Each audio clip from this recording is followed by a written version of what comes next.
Welcome to Menopause, Marriage and Motherhood, a podcast that's all about changing the way we view midlife and bringing the conversation about menopause out into the open.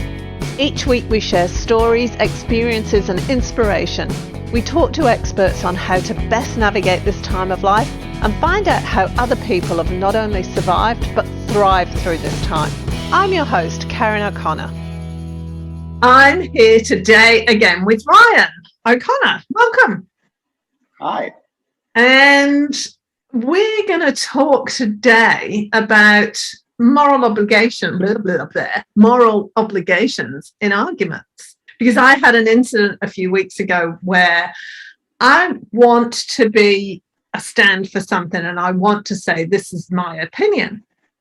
And somebody else said, well, if you want to put that forward, if you want to present this, then you have to present the other side of the argument. And I said to Ryan, that doesn't feel right to me. And so we decided to have a conversation about it, didn't we? And you said, what did you say? I said, okay, firstly, we've all been there. We're having a perfectly reasonable argument when we're winning. And the person that we're arguing against has been just saying, actually, you're wrong to say that because you're only presenting one side of the argument. And actually, if you want to be a good person, what you need to do is argue both sides of the argument so that your audience gets a taste of both sides and therefore has a fuller understanding of the picture, which is really kind of a roundabout way of saying, argue my point for me or you're a bad person. This is, first year uni philosophy level kind of stuff. This is scarecrow fallacy level bloody rubbish. And so we were talking about how stupid that is, basically, because they're blackmailing you into being their spokesperson, because it's an easy trap to fall into, isn't it? You think, oh, actually, that is true.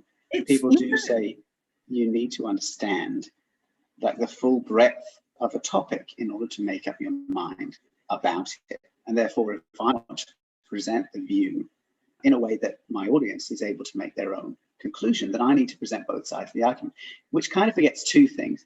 Firstly, they're already, like the person that you're arguing against is already giving the argument. So if you do it as well, they're getting twice as many minutes in the airtime, as it were. And point number two, they're wrong. So why bother?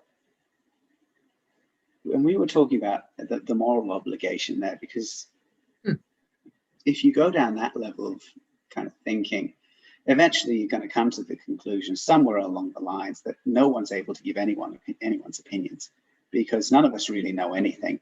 And we just live in a universe of chaos.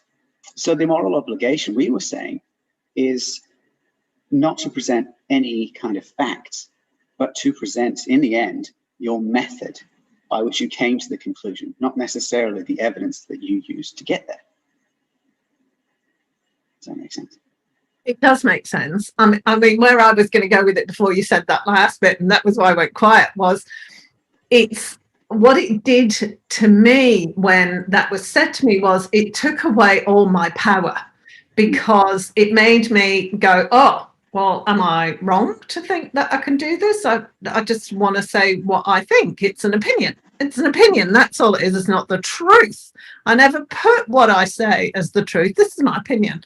You got your opinion and you are quite entitled to it, because I get my opinion from all my personal experience, my personality, my education, everything. Everybody's the same. Nobody can say that one person's truth is the truth. It's just their truth. So I find when that kind of thing happens, it takes away my power less and less now, because now I just go, no, that doesn't sit right with me. This is my opinion and I'm entitled to it, basically. But what you were saying after that, what did you say towards the end? Just remind me. How the moral obligation we have is to present the method rather than the facts. Yeah, so tell me what you mean by that. Explain what you mean by the method. Well, I think you got to think of it like reading, like school. You go to school and people give you books to read. School could be, and sometimes when it's a bad school, will be them giving you a summary of all of the books that you're supposed to have read and then just kind of sending you on their way. But really what school's supposed to be about is giving you the tools to read, because then you can read whatever you want to read and come to your own conclusions. It's far better to be able to read than to just know what's in a book. And it's the same for these kinds of arguments. Surely you can be given the information that you need to know about this one particular issue. Let's say you know the truth about COVID, whichever side that is, because we're not going to go into that yet. But then you're not going to be able to, the next time we come into a pandemic, apply that specific knowledge to that. It's only one very small, very thin facet of understanding that you have about that one topic. Whereas if someone who knows a lot about, for instance, virology, gives you a very in-depth understanding of how death rates can be predicted, how infection can be mapped, how pandemics are different to epidemics and things like that, you're going to be able to apply that knowledge to a topic that's not just this topic. You're going to be able to apply it to a wider range of things. Does that make sense? Mm.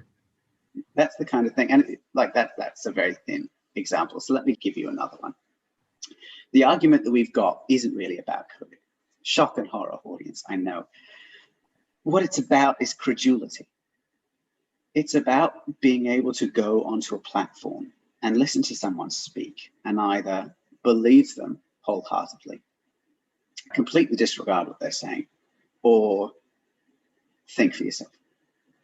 Those are really kind of three options. Ideally, the method we want to go for is people to listen and not, assume that anyone is right until they've formed a complete opinion. That's what we want to do. So we want to teach people how to make a complete opinion. The people who go online and read an article about COVID and then just assume that it's correct for no other reason than that's the first thing they put their hands on, are honestly as morally bad as the people who go online, find the first article about anti-COVID vax and just believe that. Because what we should be doing is teaching people how to gather information and make their own opinion. Because let's be honest, if you're able to make your own opinion and go on the internet and do some research for, let's say, 2 hours, you're going to probably, I would say, come up with the same opinion as the world's top experts in pandemics and viruses. I think the thing for me, and I kind of want to go off on a tangent here, because one of the things that's really annoyed me about this whole thing is when I say to somebody who is, for want of a better expression, anti-COVID, don't believe in the pandemic, that first reaction, well, you obviously haven't done your research. No, I did my research and I came to a different conclusion. That I find really, it's really dominating and it's really manipulative. And I'm going to slip back into some kind of terminology that I used to use with the kids. But where I'm going with this is, I used to say to you four, when you'd come in and something had happened, you'd had an argument with the kid next door, there'd been a big fight and something had happened, and you'd start telling me, well, he said, blah, blah, blah, blah, blah. She started crying and then they did. Okay, tell me the what so. Tell me the facts, exactly what happened. I don't want to hear a story. I don't want to hear he said, she said. I don't want to hear what you thought she was thinking. Anything. You just tell me what happened. And that's what I look for. If I'm going to believe something, I want the facts. I don't want any hyperbole. I don't want any, oh my Lord, isn't this incredible? This person's done that. I don't want any. As soon as I start hearing any of that kind of language, I switch off immediately, because to me, all it does is contain manipulative data. It's going to be a manipulation one way or the other. It doesn't matter which way it is. There's going to be a lot of manipulation involved. So I switch off and I specifically go looking for articles that give me facts, information, not emotions, not stories, not anything, just information. And I think that's where you come from in all this, isn't it? Yeah, it is really. It goes back to something that I studied both in philosophy and theatre, actually, which is the early Greek speech method. So I think it was Plato or Aristotle, right? And you might have heard this yourself, who split the ideas behind speeches into three categories. It was ethos, logos, and pathos, right? When you made a speech, you could appeal to the ethos, which is the ethics or morals of your audience. You could appeal to the pathos, which is the emotions of your audience, or you could appeal to the logos, which is the thought, the facts for the audience. And the conclusion was that pathos is undeniably the most powerful. Like, an audience will just be lit on fire by pathos. Ethos is a close second. People will really kind of feel. That's how you make your audience kind of connect. It's how you evoke pathos, is with ethos. Logos, no one really cares about that. Even they knew. I think they wrote about how, it's true, but no one really listens to that. But the thing they noticed about pathos was pathos only works, the emotions only work as a confirmation. If you go up to make a speech in front of an angry crowd and your speech is full of jokes and laughter and things like that, it's not going to work. But if you make an angry speech to an angry crowd, that's going to confirm it. It's going to rile them up. It's going to exacerbate that problem. And it's always the same with pathos. Pathos is confirmation. It's never new information. Ethos could go either way. Logos, whenever someone makes a speech with logos, it's completely neutral from emotion. It doesn't exist in emotion. And I think that's what you're saying is when we would come to you with this pathos, you were like, okay, actually, I've already got emotions, thanks. Don't really need you to give me any. So just give me the logos of it all. And I think that's what you're saying. The people who come up and say, okay, pathos, pathos, pathos. Wait, actually, you're not being very ethos about this all. You're just being logos. Be ethos, please. Pathos, pathos, pathos. And look, that pathos is fine. Pathos is fantastic if you're talking about things that you should have opinions about. Literature, for instance. I can talk about Tolkien or Frankenstein or early Greek plays for hours, and it'll all be pathos. Should we be using pathos when talking about something that affects the entire world right now in a way that isn't emotion or opinion based? Probably not. Ethos, maybe ethos, but probably mostly logos is what we're looking for. We're looking for facts. We're looking for what we can actually do. But despite that, the Greeks were right. Pathos is the most powerful. And it's the most frustrating part of all. I always feel manipulated. To me, that's what pathos is all about. There can be certain instances where pathos is used to manipulate an action or to elicit an action. One of the notes of, I think it was Aristotle actually, noted that pathos requires the audience to follow the leader. Requirement of pathos. Pathos raises an army, which is great if you're the one in charge. If you're the general, that's fantastic. But if you're a member of that army, you're not allowed to have an opinion of your own. Logos requires argument. It demands it, really. You need to argue because that's the only way we're going to find truth. Pathos, you're not allowed to argue. That's really interesting. So this leads back to what you were saying a few minutes ago, because there's not a lot of argument involved. There's just a lot of standpoints, viewpoints that are yelling insults at you, or one side yelling insults, the other side's going, I mean, we can break it down. I mean, let's break the arguments down for COVID into ethos, pathos, and logos, just for ease of audience.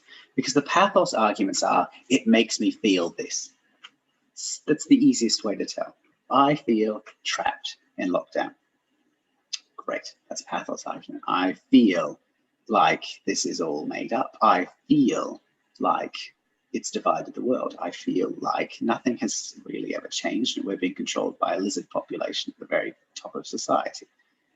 That's pathos. That's how I feel. Ethos.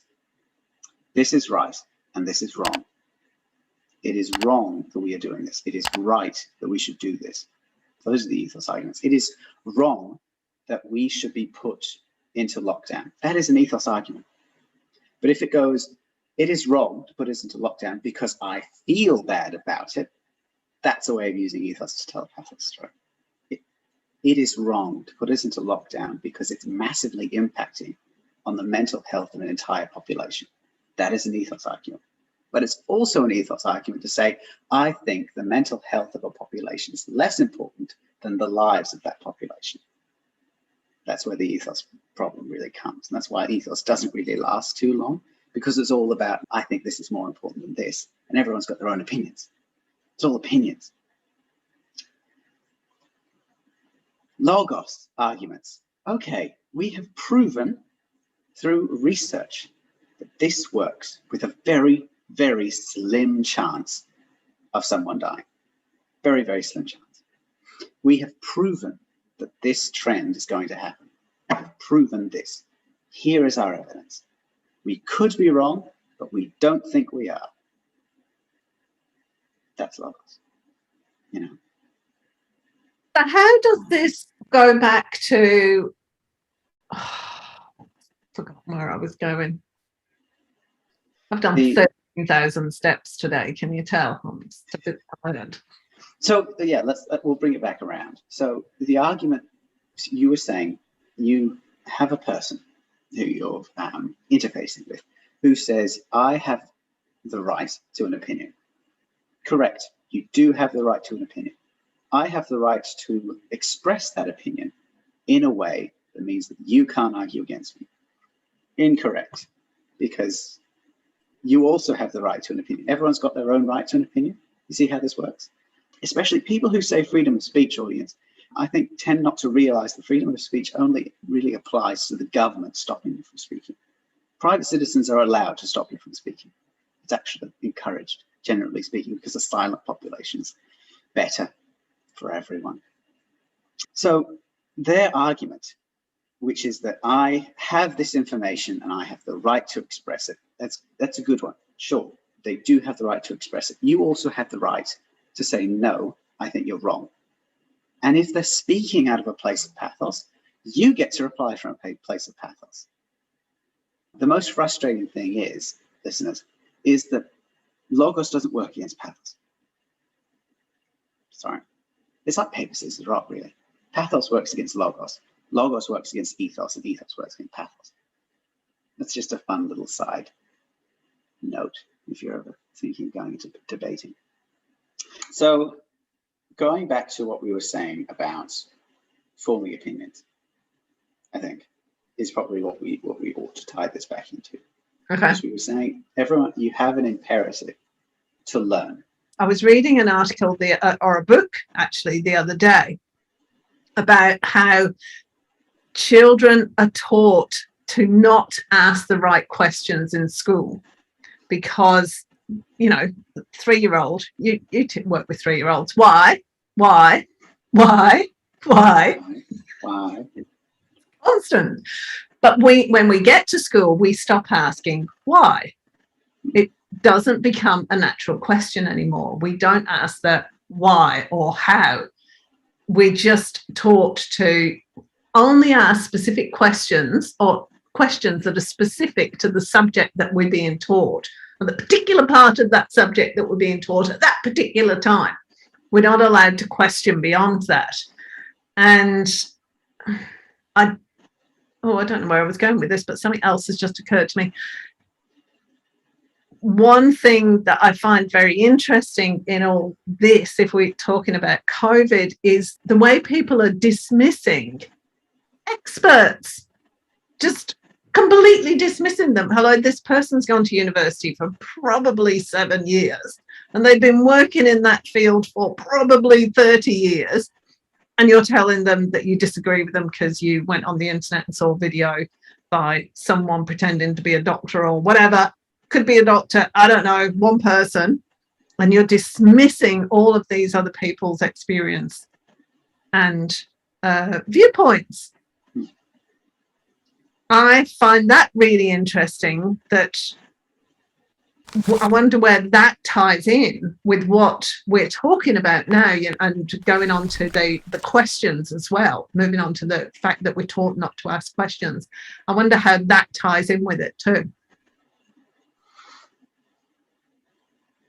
I think, okay, I have several responses to several of your points. I'm going to go through them chronologically, because the first one was the why thing.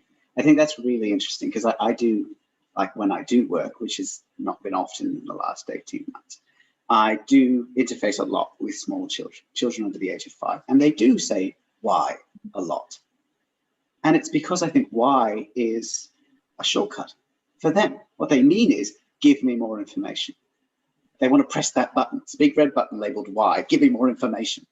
And at a certain point, as an adult, you're like, just stop. Because every time you ask why, I've got to figure out which part of the information you're curious about. Filter that through vocabulary that you can understand and not go on an hour-long tangent about metaphysics. Like, let's not go there. I don't want to tell you why trees grow, right? Let's not go there. Which is why kids have to learn how to be more specific about things, because there's a whole universe of things to understand. And just saying why doesn't work. It means that we have to filter what they understand. It's an unhealthy way of learning past the age of about 5, I would say. So we are at school taught to ask questions. Badly in some cases, but that's the idea, I think. Schools are there to teach you how to learn, not necessarily teach you things.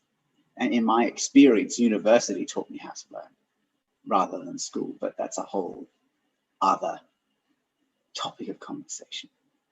All right, second thing to chat about is the idea that people can go on the internet and dismiss experts. And I read a very interesting thing about, everyone's heard the saying that sufficiently advanced technology presents as magic. That's the idea, that's the understanding. And I read a really intriguing, very convincing article about how the average person doesn't understand how a phone works. I mean, in broadest terms, they make lightning go through a rock and make the shiny patterns. That's magic, because we don't understand it. We can look at it every day, day in and day out, for years on end, and not understand how it works. All we understand is how to interface with it. And so we're increasingly living in a society in which we not only don't understand the things around us, we don't understand what questions to ask about the things around us. We don't have the knowledge to learn about how to understand these things. So we're surrounded more and more by experts. And then we're given exposure to, let's say the tech industry. If we've got a problem with a mobile phone, for instance, and we go into the tech shop and we say, we've got this issue, they'll say, could be this, could be that, let's see how we go. And 50-50, they don't fix it. I worked in IT for a little while. I know their process. 50-50, you cannot fix it. And they'll say, sorry, can't be fixed. Right? And either they'll give you a reason, which is full of words that you don't understand, or they'll say it's just broken, in which case you will think they don't know what they're doing. Whereas if it's something that we understand, let's say a screw, right? You've got a screw that goes into a wall. Every day you screw it in and you screw it out. And one day you thread it, like it's gone. You can't, the thread's gone off the screw. It doesn't work anymore. That's not your fault. It's just broken down. And it's the same a lot of the time with this kind of technology. Sometimes when it's broken, it's just broken. Same as a screw being threaded. But we tend to assume then that the experts don't know anything because we don't understand enough to understand their explanation. Do you know what I mean? And I think that is the root of the problem. More and more, because we've got such advanced knowledge and so many specialities, we're exposed to supposed experts who try to explain things to us in a way that we can't even begin to understand the explanation. And so rather than just being like, okay, I don't understand that, we say, okay, I actually have quite a lot of experience in the world. Your explanation doesn't make any sense to me. So either I know nothing or you know nothing, I'm going to go with the fact that I think you're an idiot. You know, and that's what people do. It's absolutely what people do. I mean, we all know it. How many times have we been to the mechanic and they've said, oh, it's going to be, you know, so much to fix this, and you're like, obviously you're a fraud. It should cost a fourth of that price. I don't deserve this. How dare you charge me so much? It's just a tire. No, I couldn't do it myself, but still. I think that's what the problem is. Yeah, we are surrounded by things we don't understand, and we don't understand that we don't understand. We don't have the questions to ask in order to ask the questions that we need to know the answers to, in order to learn how to learn. And it's getting more and more complicated every day. And so here comes a problem, a global problem. And at last, in this point in human history, because this comes around every 100 years or so, every 100 years we get another plague. At last, we have enough knowledge to understand this. But it's so complicated that we don't understand the people who do understand. So we may as well be back in the Dark Ages, because the only people who understand it, no one's listening to. And I think that's what the problem is. And then it goes on to trust issues, and we've got to learn to grow, because we cannot possibly, as human beings, be on top of everything that there is to know. Nobody's going to be able to do that. We have to specialize these days in whatever we do. We have to specialize in it. So I am not going to know anything about virology. I'm just not. But I know enough to go, okay, you seem to be honest, you seem to be making sense, and that is literally all I can do. But other people are listening to him and going, well, you're not making sense. Yeah. One that I've encountered quite frequently is, I've had my first vaccination and I'm getting my second next week. And when you go in, audience, if you haven't been in already, they're very upfront about the risk of death or maiming. Very, very upfront about it. You may die. All right, thanks. Thanks for reminding me. And so the argument is, okay, wow, obviously they want to underplay this, but it's still pretty big. So obviously the risk of dying is pretty enormous. No, obviously not. That'd be ridiculous. It's just that if you do die, they don't want you to have been unaware of that fact. There's still less than the chance of you being run over in the street by dying of this. And even then, you only die of complications. If you've got a weak heart or faulty valves, or a history of blood clots in the family, and it's that problem. It's that trust. We don't know who to trust, and so we latch on to figures that say the things that we want to hear. This is the way out. I am certain. I mean, I personally distrust anyone who says they know an absolute truth. I know enough about the universe to know that none of us know what's going on. We're all making this up as we go along. And then you get the ethical arguments. And that's where things get really messy.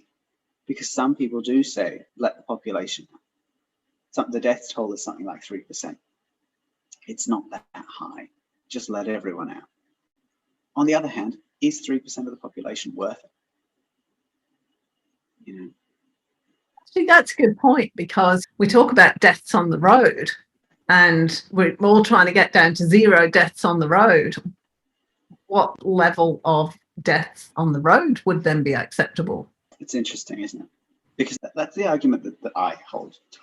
For me, it's not necessarily a matter of trusting the scientists in charge, although I do trust the scientists in charge. It's an ethical question. For me, as someone who's been, audience, in lockdown for a really, really long time, right? It's an ethical question. I would rather do this than let 3% of the population die. Because there's 25 million Australians? What's 25? What's 3% of that? It's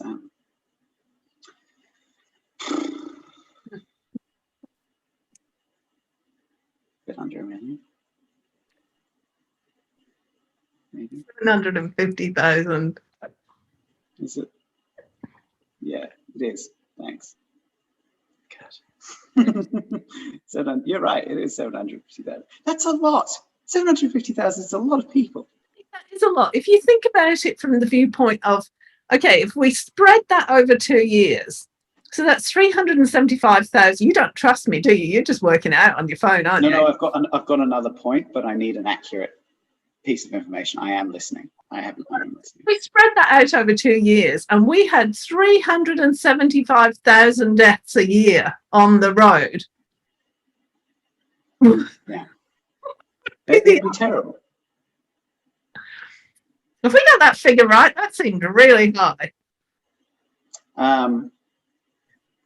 It's funny, okay, because on that, even if that figure is wrong, I remembered reading about how the White House has made a memorial for all the people who died in COVID. So on the National Mall in the US, they've planted a white flag for everyone who's died. Oh. There are over 600,000 in the US. That number in the US is rising every day, 600,000. And what we have done, let's be honest, is incredible. The deaths in Australia are in the hundreds. That's ridiculous. That's incredible. That's so good. And yeah, me being in lockdown for 18 months has absolutely been worth that. I'd do it again. What do you think, out of curiosity? Because Kira's the same. Kira feels the same. Jamie feels the same. We're all like, no, this is what I personally need to do in order to take care of my community and take care of other people. Why do you feel that way? What a question. Okay, there's 3 reasons. And the first is basic maths. I've done maths. I've done university level maths. Didn't enjoy it, but I did it. 750,000 is worth quite a lot more than 1, which is me. I am 1. They are 750,000. The needs of 1 are not equal to the needs of 750,000.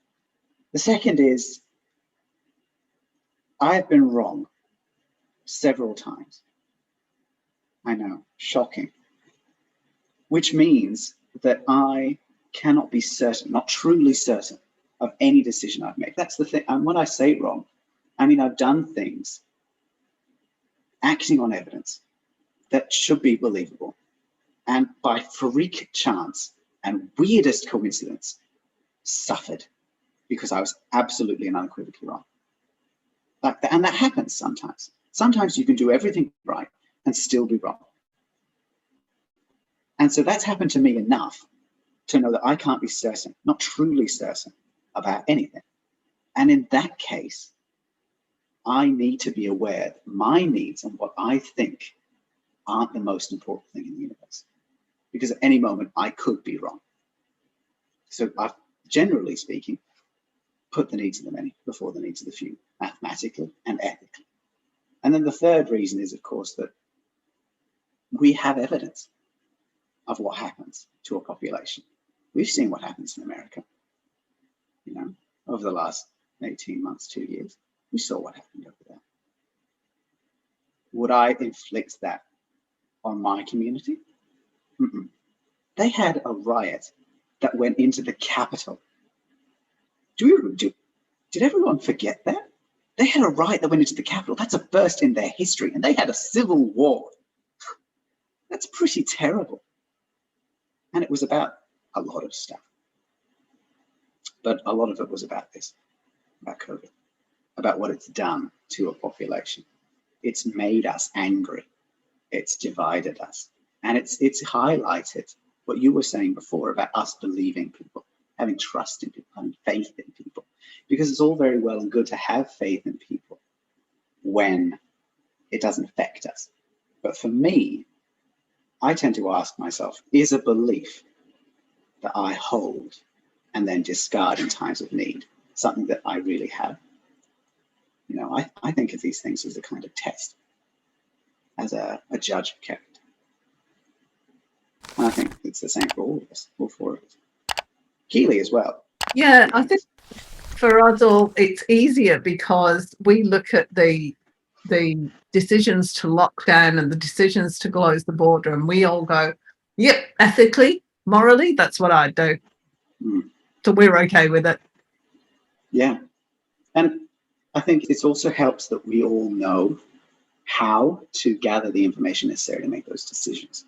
For instance, like Joe and I here tend to keep up with the daily numbers of COVID in our area, in the state, and in the country. We don't read the news articles because they can't be trusted.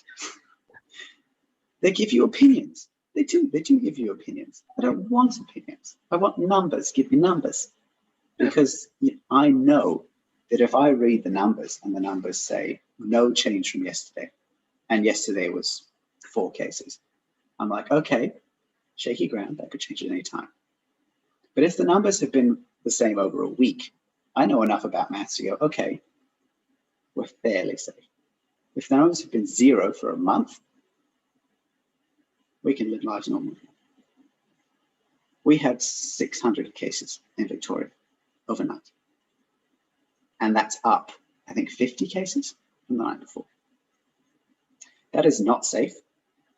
That is like, if you think of the Australian bushfire thing, you know, the little dial for Australia, we're up to catastrophic. and let's be honest, audience, that's what it is. It doesn't start on low and then go up to high. It goes low, medium to high, you know. High. It goes low, medium, high. Does it? Is it low, medium, high, very high? Extreme, and then catastrophic. Yeah. Okay, we're not at catastrophic. We're at extreme danger. And that's what it is. Because when you've got something going around like this, because it's so virulent, we are in danger all the time. It's just a matter of how much danger we're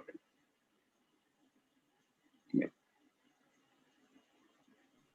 Wandered off the initial topic, haven't we? We're going to talk about it. So we did start doing the very thing. For us as a family, for all of us, this is actually a moral decision. We're in ethos. We're definitely in ethos. We're not in pathos. We're sort of ethos, logos, kind of. I think you need logos in any decision in order to ground yourself in reality. Otherwise, you're a madman. You need a little bit of logos. You need to know that it exists, basically. There's logos in every argument. You just need to, that's all logos is. It's just the evidence you use to back your decision up, which is why the people who are against COVID are always like, I read this on this website. This person says this. That's their logos. That's the logos part. They're just filled in. If you've got a little form saying, what's your pathos, what's your ethos, what's your logos, that's what they put in. Okay, so what's their ethos? Their ethos is, I feel this way. It hurts me. And if it hurts me, it's hurting other people. That's what their ethos is. 3% of the population, for them, I think, ethically, is not worth the other 97. Their deaths are not as important as the mental, physical, and economic health of the other 97. I think, because that's what this boils down to. Really, that's what this boils down to. Is our suffering worth their lives? Only you can decide, listener, because each of us has a different opinion. We all decided that their lives are most important. Because that number, 3%, it can go up. It has gone up in certain parts of the world when they don't have enough hospital beds. That number will go down with vaccinations. It won't disappear, but it'll go down, and that's all we need. If it can go down to, the numbers that the flu claim each year, that's a start. It's not the end. It's a good start. I think that's something to keep in mind. What are the numbers that the flu claims? Do you know? I actually don't know. The average number of heart disease deaths per year is 15,000. It's less than 1/10%. Yeah. What's pulmonary? That's sorry, did you say cardiac disease? So in 2020 in Australia, there were 141,000 deaths in total. Well, because and that's the thing. For us, the other thing that you've got to ask yourself is, what point? Because this isn't going to go away overnight. At what point do we go back to normal? At what point is it okay to come out of lockdown? Because if it claims 1 or 2 lives a year, it's not worth keeping us in lockdown. I will agree. But if we do reduce the number of people that it affects to, let's say, 0.01% of the population, I think that's a start. We can, start going back to normal. Flu killed 4,000 people in 2019 in Australia. 4,000. Heart disease was number 1 with 18,000. Dementia second with 15,000. Okay, so that's a good point, actually, because so far, I'm not sure what the exact number is, but COVID has claimed fewer lives in Australia than the flu does in a year. Deaths, 1,167. All right, so it's claimed about a quarter of what the flu claims in a year, and I think that's a good number. That's what we should be aiming for.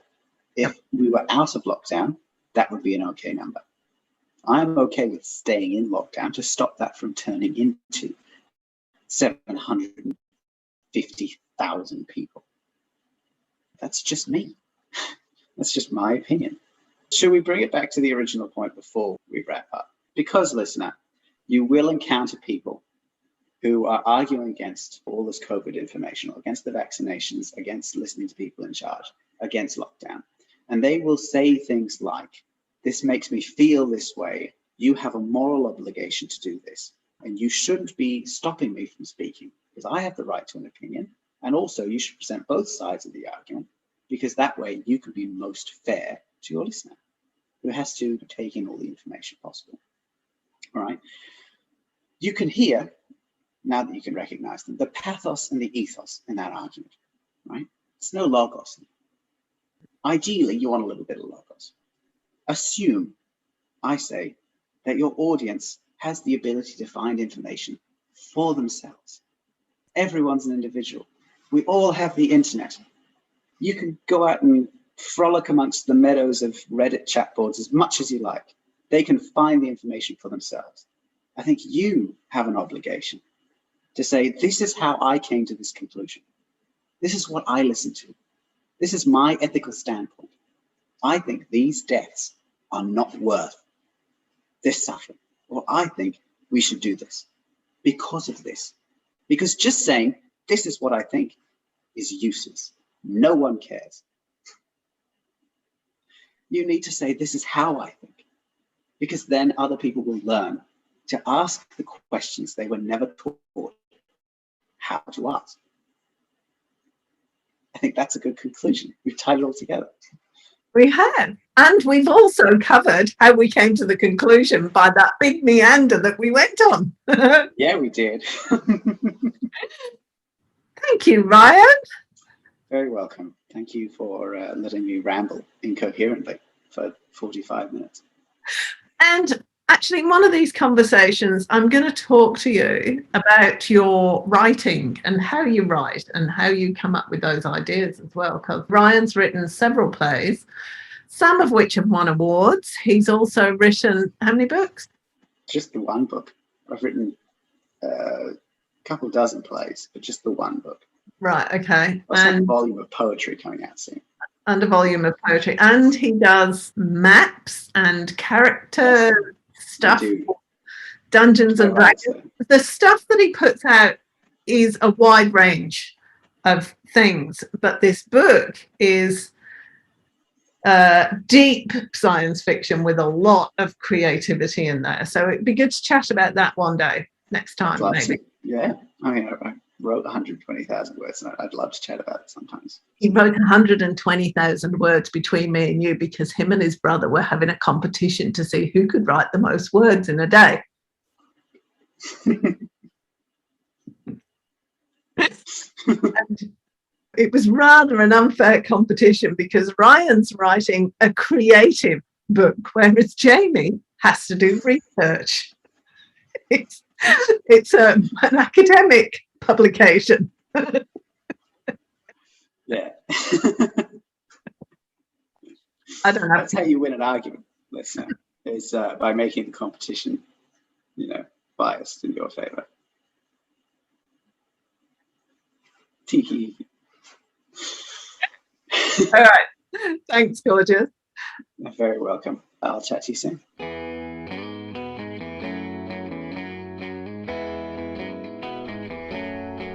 Thanks for joining us this week on Menopause, Marriage and Motherhood. Make sure you subscribe to the show on your favourite player, and while you're at it, we'd love you to leave us a rating on iTunes, or if you'd simply tell a friend about the show, that would be amazing too. Be sure to tune in next week for the next episode, and remember, if you're busy thinking about what you can't have, how on earth are you going to enjoy what you can have? See you next week.